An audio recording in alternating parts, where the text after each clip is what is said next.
د عزت او زمونږ د رسم د رواج د چاردیوارۍ نه بار کار شوی دی. موږ به د دې تپوس کوو د ټولو نه مخکې موږ حکومت پاکستان، ریاست پاکستان، هغه خلک، هغه ادارې، هغه سپریم کورټ چې هغه د انصاف دعوه لري، هغه حکومت چې هغه د انصاف دعوه لري او د انصاف په نوم باندې راغلی دی، موږ هغوی ته دا درخواست کوو چې دا کم ظلم موږ څه شوی دی، دا کم زیاتی موږ څه شوی دی، دا خو د برما نه هم زیات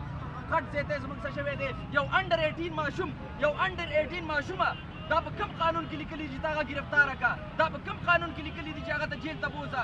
یو د بوټی درنه خوړلی دی او هغه هم ځناور راغلی دی او هغه ځای کې بوټی خوړلی دی، د ځناور سزا انسان له ورکړې ده. دا خو برمه ده، دا خو ما د پاکستان نه ښکاري. د ټولو نه مخکې اعظم سواتي چې دا کوم اختیارات استعمال کړي دي،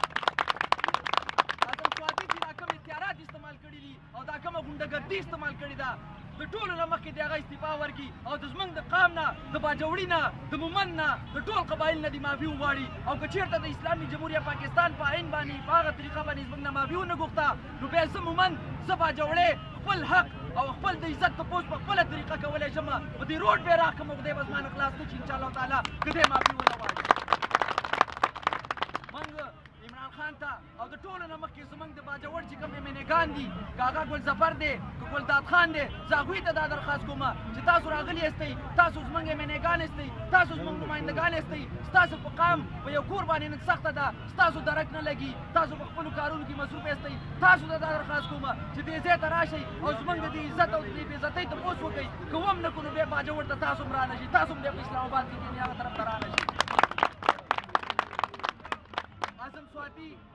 هغه د استعفا ورکړي او کوم آی جي صاحب د آی جي صاحب چې زموږ په وجه باندې برطرف شوی دی، هغه د فوراً په خپل سیټ باندې کښېنئ. او اعظم سواتي د زموږ نه داسې معافي نه غواړي، هغه باجوړ ته راځي، هلته به ما ته باجوړ ته راځي او هلته به ما ته ننواتې کوي، د پښتو په رسم او په رواج باندې به چلېږي او هغه ځای کې به ما ته کښېني، نو هله به یې زه معاف کوم. که نه دا خبره به 10 کاله چلېږي. خدای خدای اعظم سواتي زما نه په اسلام آباد کې داسې کښېنني، دا څنګه چې